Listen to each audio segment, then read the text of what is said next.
ایک ہوتی ہے حدیث، ایک ہوتی ہے سنت۔ حدیث کسے کہتے ہیں؟ حدیث کہتے ہیں جو حضور نے جو کچھ فرمایا وہ ہے حدیث، اور جس پہ عمل کیا نا پریکٹیکل وہ ہے سنت۔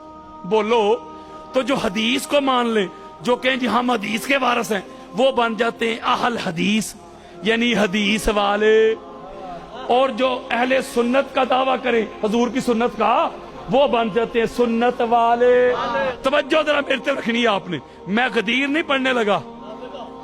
ویسے یہ مولوی صاحب کی اپنی مرضی ہے، وہ کہتے ہیں جی پاک سیدہ کے پاک کان میں جو حضور علیہ السلام نے گفتگو کی تھی نا، مولوی کہتا ہے مجھے پتا ہے کیا کہا تھا۔ وہ کہتا ہے مجھے پتا ہے۔ بھائی آپ ادھر آئے، میری بات سنیں، میری بات سنیں، ادھر آئیے، آئیے۔ آپ نے آگے سے جواب نہیں دینا، کان کریں، بولنا کیا کہا ہے میں نے، وہ بولو یار جی۔ جب کان میں بات کہی جائے نا، کان میں، تو اس کا ایک مطلب ہوتا ہے کہ یہ میں کان میں بات کر رہا ہوں دوسروں سے چھپانی ہے۔ بولو یار، اور کان میں بات کرنے کا مقصد کیا ہوتا ہے؟ یہ ویسے مولوی صاحب کی اپنی مرضی ہے نا، اس کا جی چاہے تو کان میں کی ہوئی باتیں بھی سن لے، اور بہرا بننے پہ آئے تو اسے غدیر کا اعلان بھی سنائی نہ دے۔ ہوئے ہوئے ہوئے، میں غدیر نہیں پڑھنے لگا۔ سارے صحابہ جمع ہیں، پہلے سے لے کے آخری تک، بڑے سے لے کے چھوٹے تک، حضرت ابوبکر سے لے کے حضرت بلال تک، سارے جمع، زندگی بھر کی ساری کمائی۔ ہسٹری کا سب سے بلند ممبر لگایا گیا، ممبر کے اوپر ایک مصطفیٰ، دوسرے مرتضیٰ۔ اچھا، ساری کائنات دونوں بھائیوں کے قدموں کے نیچے۔ اوے ہون میں نہیں پتہ لگے علی دا۔ توجہ آپ نے ذرا میری طرف رکھنی ہے۔ اب ممبر کے اوپر ایک مصطفیٰ ہیں، دوسرے مرتضیٰ ہیں۔ اب میرے آقا نے کیا فرمایا؟ بلا تشبیہ و بلا مثال۔ نہ کوئی حضور کی مثال ہے، نہ کوئی علی المرتضیٰ کی مثال ہے۔ بلا تشبیہ و بلا مثال، بات سمجھانے کے لیے کہہ رہا ہوں، اللہ کی سنت ہے۔ حضور علیہ السلام نے ایسے مولا کے ہاتھ پکڑے، یہ بلند کیے۔ یہ جو حضور ہاتھ پکڑ کے بلند کر رہے ہیں، یہ حدیث تو نہیں ہے۔ یہ جو ہاتھ بلند کر رہے ہیں حضور، ایسے ہاتھ چھوڑ ہی نہیں رہے، یہ جو بلند کر رہے ہیں یہ کیا ہے؟ ہائے ہائے، کہہ رہے practical. What is the definition of practical? The practical definition is called سنہ، یعنی یہ حضور کی سنت ہے یار۔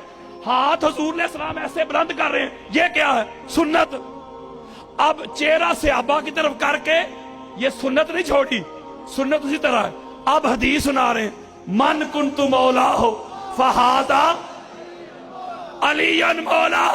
اے عارف والاؤں کی سرزمین پہ بیٹھ کے ذکر اہل بیت سننے والوں، میرے آقا کے غلاموں، دیوانوں، پروانوں، میری ماں، بہنوں، بیٹیوں، میرے آقا نے سنت کو اور حدیث کو جمع کر کے دنیا کو ایک پیغام دیا۔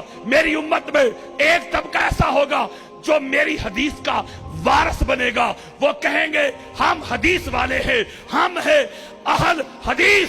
میرے آقا نے فرمایا، اوے اہل حدیثوں، اوے حدیث کے دعوے داروں، حدیث سمجھ کے علی کو آقا مان لو، علی کو مالک مان لو، علی کو مولا مان لو، علی کو مددگار مان لو۔ دوسرا طبقہ ہوگا جو میری سنت کی بات کرے گا، جو خود کو اہل سنت کہے گا، سنت والے کہے گا۔ اوے سنیوں، اوے سنت سمجھ کے علی کو مولا مان لو۔ پتا چلا حضرت جی، جو علی کو مولا نہیں مانتا، جو علی ولی اللہ کا منکر ہے، جو علی کی ولایت کا منکر ہے، جو علی کے مالک ہونے کا منکر ہے، آقا ہونے کا منکر ہے، مددگار ہونے کا منکر ہے، جو علی ولی اللہ کا منکر ہے، نہ اہل حدیث رہتا ہے نہ اہل سنت رہتا ہے۔ ہوئے ہوئے ہوئے ہوئے، اب بھاگ کدھر بھاگنا ہے؟ اس کا مطلب ہے علی ولی اللہ بھی شیعہ سنی کا مسئلہ ہی نہیں، یہ مسئلہ ایمان ہے۔